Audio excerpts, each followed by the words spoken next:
Hi YouTubers, JDCap26 here, and we've got this old Munster diorama, it's called, and I'm dusting it off and putting the parts back together, and it's pretty old. I did this a long time ago, and we're just dusting it off. The best thing to do when you have something like this, you want to dust it off with a brush. Okay, and don't blow it with air because you'll have parts flying all over the place. There's Eddie Munster right there. He goes back here. So I want to show you this, and it's pretty neat. All hand painted, some airbrushed. Look at the rabbit right there on the TV.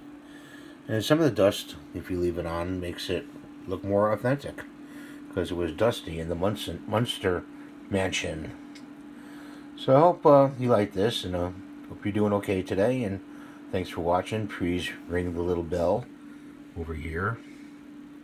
See my brush to the right for notifications. And there's Herman, just to show you Herman. I'm going to show you Lily.